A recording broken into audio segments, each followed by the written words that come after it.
All right. Going to be doing some Patreon requests today, and we're going to start things off with a Doctor Who Invisible Man crossover. As always, if you guys would like to have a Patreon request done, just hit the link in the description box below. Head on over to my Patreon, hit the second tier. That'll allow you access to do so. But yeah, this Patreon request comes from Tom Hibbert, so thank you, Tom, for this Patreon request, as well as continued patronage. And yeah, let's get started. So yeah, Doctor Who and the Invisible Man. This story, basically what it is, we're gonna, instead of doing like a current Doctor from like the New Who era, like Eccleston and then onward, I figured, the Invisible Man really lends itself to like a classic Doctor Who story. So we're going to be using a classic Doctor for this story. And which one? We're going to go with Sylvester McCoy, the Seventh Doctor. So that's the Doctor we'll be using in this story. So yeah. So in this story, basically it's the Doctor and Ace just kind of bebopping around through time, and the Doctor stops in somewhere in the 1800s European countryside, and basically he's just kind of and Ace is like, really, we're not doing anything exciting? And he's like, sometimes, Ace, I just like to be boring. We had Daleks, Cybermen, monsters throughout time. I'd rather just like to sit at a pub and have something to drink. So the Ace is like, all right, but it's never it seems kind of like beneath us, Doc. And the Doctor's just like, sometimes not everything needs to be an adventure, Ace. So they're in this little town of Iping, and he's like, quaint little town. And why does this sound familiar? So they go to a place called the Lion's Head Tavern, and the Doctor's looking at it and goes, I feel like I've heard of this before. Have I been here? Have I been here before? I don't know. But the Doctor just kind of brushes it off because he's like, maybe in another life I was. Who knows? So the Doctor and Ace go in, and they're met with kind of like with like quizzical looks and whatnot. And the Doctor's just like, sorry, we're out of town. We're just here for a drink. My associate and I are just here for a few drinks, and we'll be on our way. And everyone in the bar is just kind of leering at them, but they let bygones be bygones. And the Doctor and Ace are just sitting around having a drink. And keep in mind, it's a cold, snowy night. And that's when another figure comes in, all dressed in black, bandages all over him, and he has a cold voice. So the Doctor's just like, oh no. And Ace gives him a look of, so we weren't having an adventure today, were we? And he's like, well, so much for a quiet day. So the man approaches the owner of the tavern, asks that I need a room and a room with a fireplace and all that, and bags, and he's brought up to upstairs. And the Doctor, like, as he's the Doctor is like all curious, and everyone else is like, who is this guy? Like, is he some kind of madman? And the Doctor's like, or maybe he's just, a poor disfigured fellow and didn't want a bunch of leering eyes at him. And they're like, that's not, whatever, you're a stranger here, you don't know our ways. And the Doctor is like, well, that's true, but, let's not judge. Have you ever heard the expression, don't judge a book by its cover? I suggest you all follow that thought process. So, the Doctor and Ace are curious about this person, and they, because the Doctor's like slowly like feeling like this all feels familiar to him. Like this is all like something all feels like there's a familiarity here. There is something that it all is like something is on the tip of his tongue, but he just can't name it. So he proceeds to like go, and he's like, Ace is like, tongue-tied.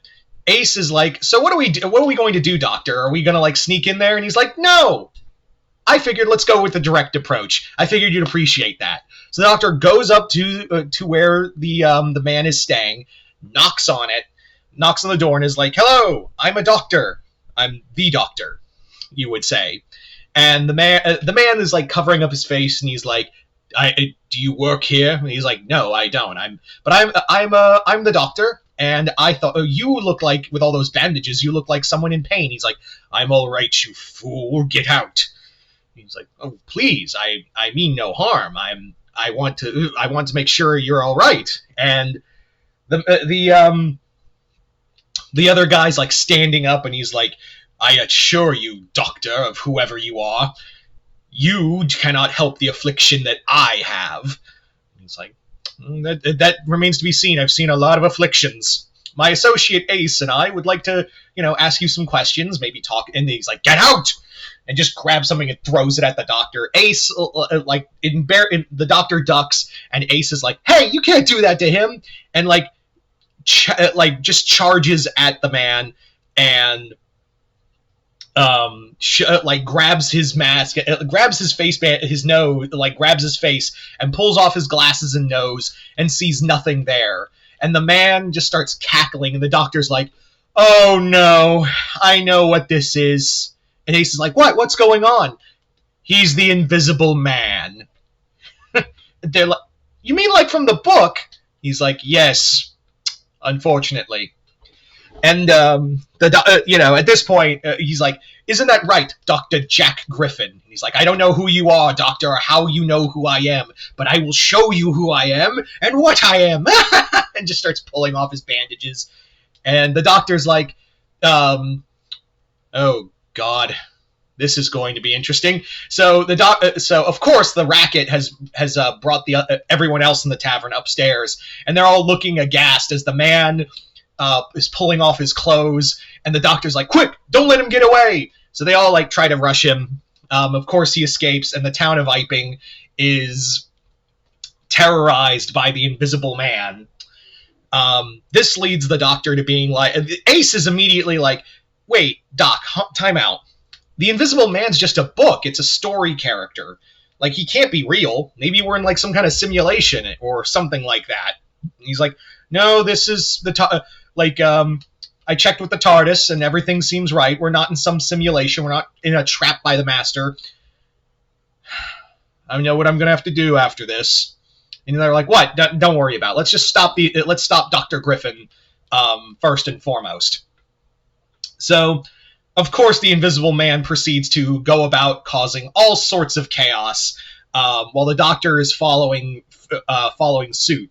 However, Jack Griffin is not an idiot. He's actually incredibly intelligent. He knows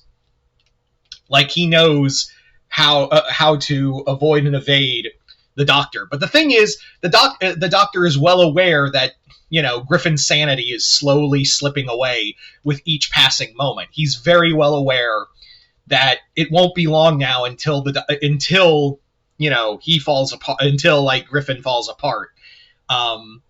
And he already is gets in touch with the authorities because he's like, I know how this story's going to end. And they're like, story? What are you talking about, Doctor? And he's just like, trust me, Ace, I know it's going to happen.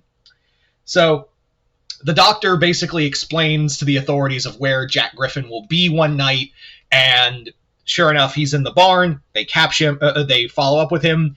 But the Doctor makes a plea as the Invisible Man's trying to escape. He's like, I can find a way to save you. I can find a way. Dr. Griffin, please, I'm begging you.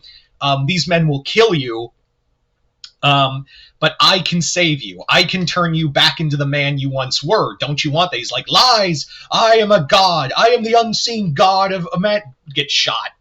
And as he's turning visible, he's like, oh, Doctor, I've meddled in things I shouldn't have. I cannot let this malady, continue. Go to my to what's left of my lab and destroy everything. Let no mention of this evil continue. So the Doctor does agree, but then he and Ace time travel a little further into the future, and the Doctor's just like, I need to go talk to someone. And he visits the home of H.G. Wells, and he's like, oh, Doctor, hello. I haven't seen you since you told me your last story. And he's like, yes, the one about the giant ants, and I have another story for you that I think you'll like, Mr. Herbert. So yes, every Herbert Wells story H.G. Wells' story is a Doctor Who story that the Doctor would go and tell the story to. And he's like, I'm going to tell you the story of the Invisible Man. So there you go, guys. That is the Doctor Who Invisible Man crossover. I want to once again, I'd like to thank Tom Hibbert for this Patreon request, as well as continued patronage. And like I said, if you'd like to have a Patreon request done, just hit the link in the description box below. Head on over to my Patreon. Hit the second tier. That'll allow you access to do so. But other than that, hope you all enjoy this. I'm Mr. Multiverse. I'll see you next time, the Multiverse.